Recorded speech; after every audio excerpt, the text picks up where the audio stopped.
Bonjour les belles dames, j'espère que vous allez très bien. Donc là, tout en vloggy. Donc en réalité, à cause de la maman, donc maman avec bana miki nanda, cause on a bana miki. Donc moi nako eda zate là, c'est déjà lundi, tout banzi encore d'activité qui bon maman quoi. On a sokola blamba qui laissé na butu et na so tandangonga tandaka blamba na nanda ku et so entendu blamba comme ça na fongola ba fenêtre pro ke solo ya ba parfum bilamba ebima eza vraiment important so tondi bilamba na biso na banda ko to fongola ka ba fenêtre pour ke ebimisa solo ba parfum bilamba wana ke etikala na ndako te après ko tanda bilamba na ko ya sikoyo ko nika basani nanga on a utilisé avant ke bana ba kende classe là bana déjà ba ki classe to tikali katanga na kelisia na ndako kelisia to la télé et ngana biki na longola mo basani o ezala ki on a pena tanda bilamba na ngana zaki vraiment fatigué. Nazaki même pas na posa kosala eloko na I was just so tired my baby zabata mususu ki olamuki oza même pas na posa kosala eloko zaka na posa kotikala na mbeto mais tellement que toza ba mama oza na bana oza na choix te donc il faut seulement otelima parce que ce ko telemité makambo za minene donc voilà wana na telema ki na tiki bana na classe et mabi ki na nettoyer ba sani o bana basalela ki avant ki ba kinde classe.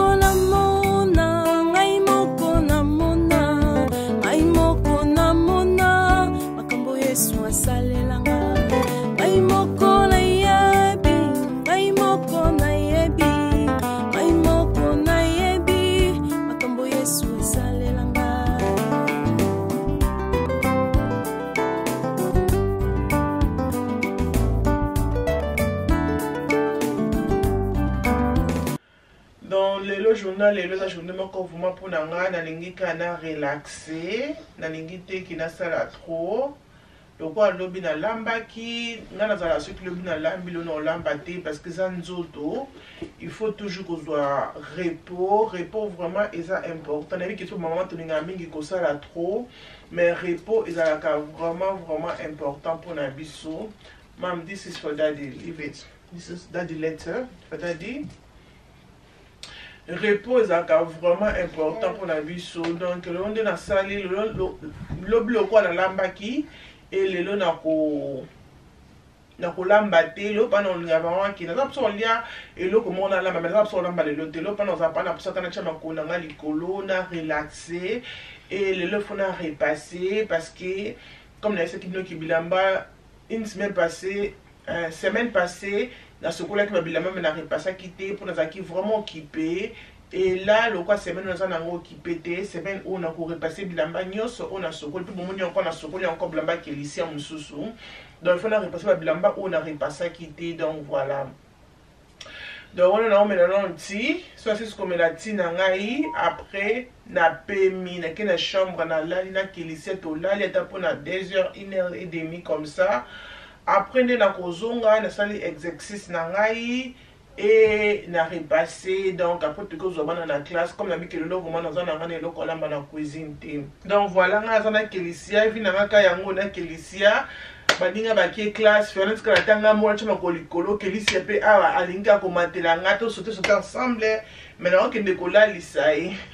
non que on lisai vers 11h ko lamuka et là tout ça l'exercice tout ce qui to lamuki mais pour la sikoyo on part d'abord faire dodo. Après quelques temps, on a la mouki, est-ce qu'on a cuisine, qu'on ça la déjeuner, parce que le déjeuner a quitté. Donc voilà, on a la sokoli kilisia et na bungsi pendaku. donc nga nakoma kolinga mingi kolia kaka maki moko, donc nakoma profil kwa nalia maki mingi mpona protéine nasala kaka moko par jour, donc nalinga te nalia 2-3 maki evimbisa nga libumu, donc maki moko par jour eza na protéine makasi, et nalinga pe kolia avocat parce que avocat pe ena protéine makasi, donc vraiment na posa ba protéine na nzoto na biso. OK,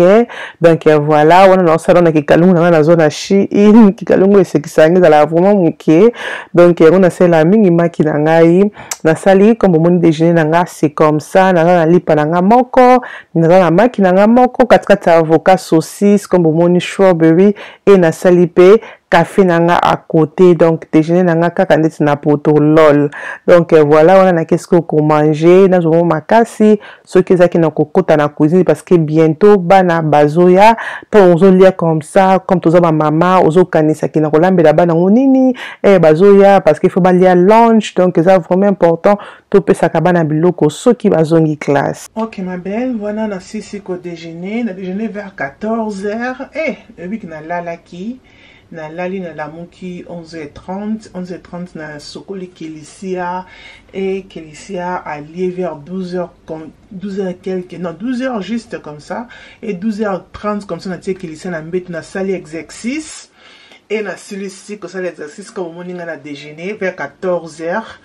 Et là, na bina sala bana bazonga classe na 20 minutes, 20-30 minutes comme ça, na 30 minutes, bana bazonga classe, et na bikina sala bango mikate.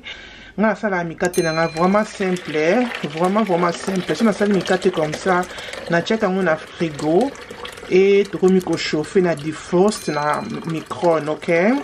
Pour la sauce chauffer on a defrost et ko zonga sika. Comme na biki mikate na ngizaka vraiment simple. Mai na nga na che aza moto te ko bomu na obimisa milinga te, azali mai ya warm, aza moto te ki ya kozika, maza warm, aza mwa low ched, yango wana daza low ched ndi na ti wana mai na nga kete so za ki moto makasi sangisa ngona oya malili. Eloko liboso na kochia o ezali mungwa, cha mungwa ya katite ya mai na oza psete ke mungwa eleka te, mais mungwa eyoka na makasi te. OK, donc voilà mwana msusu na longoli et na kobalusa mungwa bakisaka vraiment goût na mikate. Et là naza na sucre,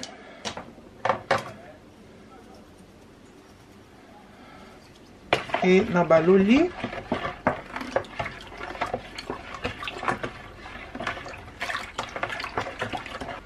et boy déjà goût, donc déjà goût ya mungwa na sucre na mai, et ça dit déjà bien. Vraiment simple. Quand c'est un Alexandre commence à mikate comme ça, on a mikate za mikate gâteau za la gâteau. OK, oh tout ça les mikate za gâteau té. Donc vraiment simple mikate, ça na posa 3 biloko pour nous ça mikate na ndako.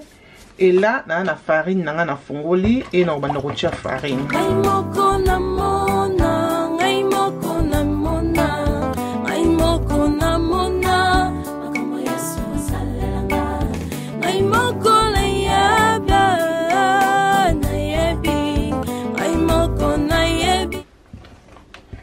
Donc voilà les belles dames, là farine nangi kiembi singa maboko ata kutu box on to sala le salinga passe boité. Donc et kiembi singa pati nangi kiembi singa maboko, donc na moni boisiko pati nanga c'est bon. Farine auto saleli et déjà na levure na kati ezalaka déjà très bien pour na kosala mikate sans levure.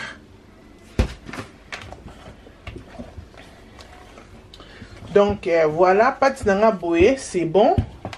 En attendant que nous kozwa na 10 minutes, nous kozwa na noti que on finit la farine nanga, nous finit pour que et sangana très bien. Donc on continue na kati sangana et ton noya, ton bon longola uniforme et na bois keli bango mikate pour na balia. Donc voilà, nous retient comme ça. C'est comme ça que nous avons la mikate nanga ndako, vraiment simple, mungwa, sucre, farine, tout ça la pâte na biso mikate comme ça.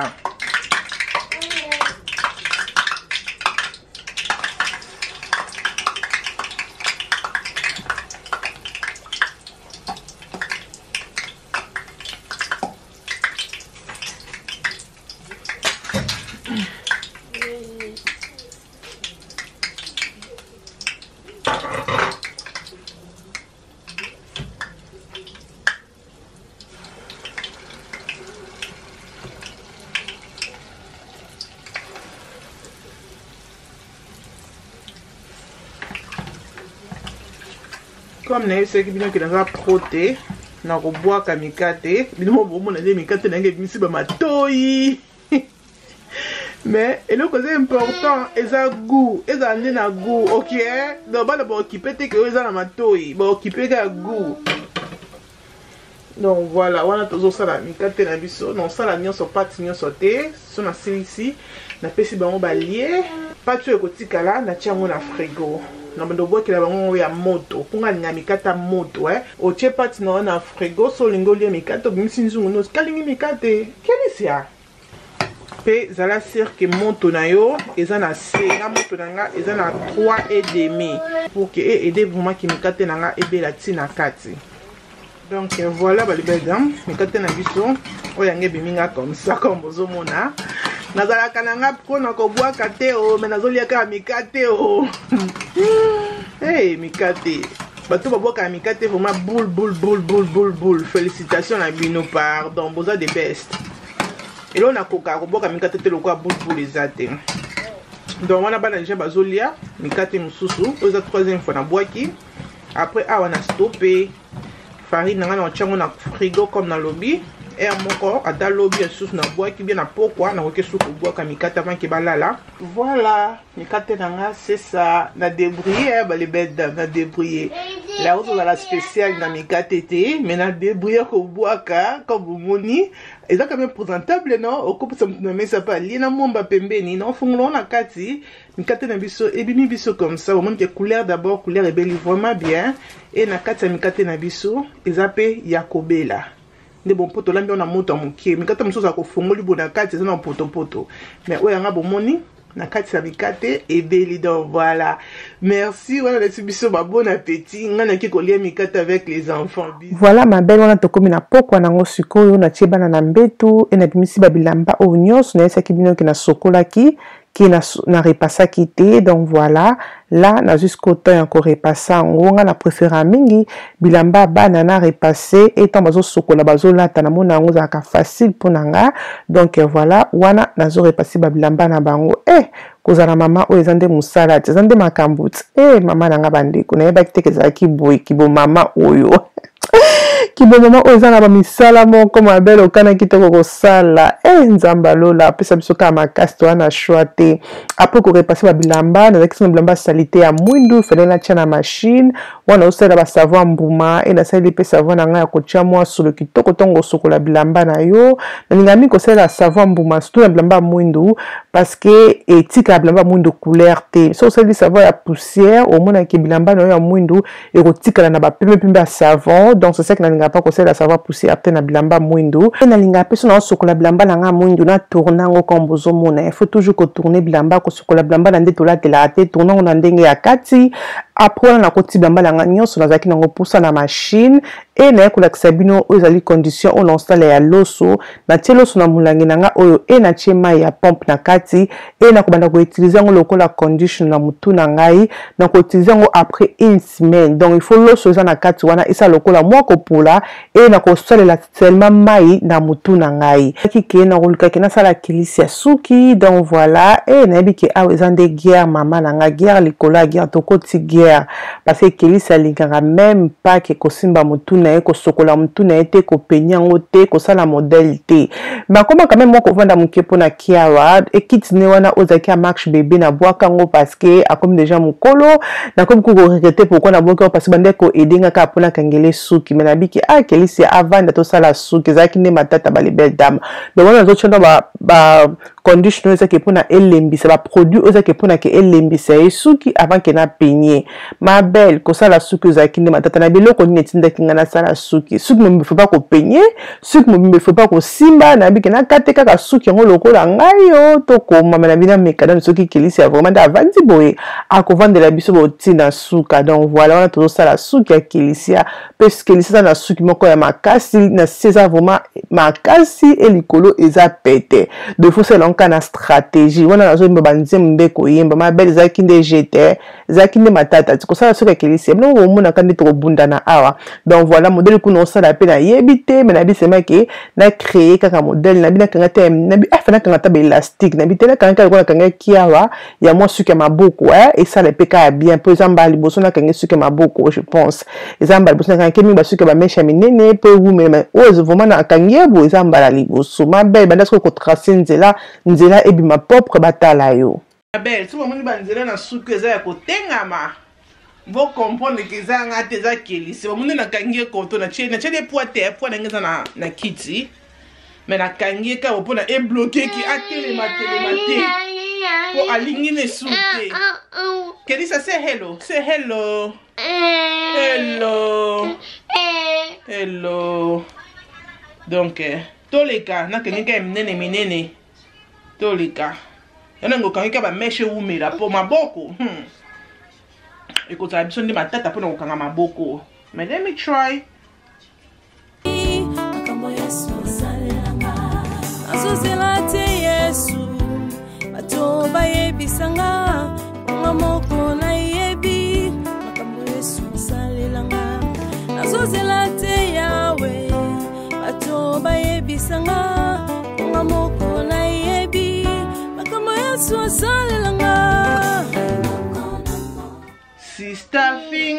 Sister finger, where are you?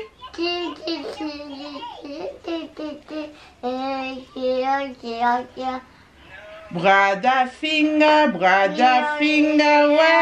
are you? Yeah.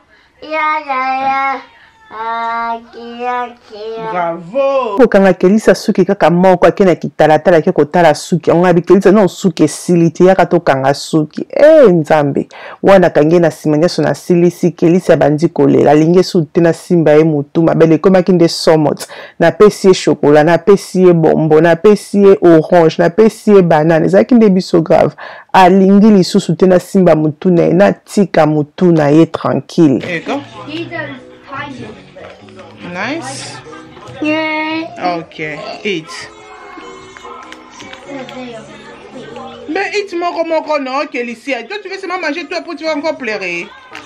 No, that's not good, man. De konanga botika wana Kelisa na pesi bombo po alia bombo moko na munoko sisa chimoko na munoko sisa chimoko na munoko non Kelisa zuzo bombo nyoso ko bombo zo chambangu mbao na munoko po na esila abanda encore kolela po tongo mona ke chasser comme vide okopesa encore mususu mama na ngabota nde Kelisa comme koningisa mutu awa ponza lobiki mama tikanga na lingi lisusu te tikanga so tonga papa bango aye azongi akende ko tika kilia na box tongo bazongi mama na ngai Kelisa bina kika kota papa na lingi su mama simba nga suki te donc wana na komisko kota katikati ya mutu singa me kanga onka 3 suki ngabi mais 3 suki bimande kitoko nango ezala te abi ozo mimunza pasi na bi ena na choix te suki fwe kanga manka kitoko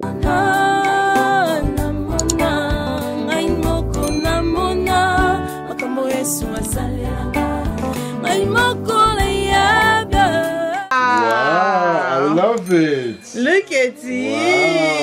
Wow. Go check in the mirror.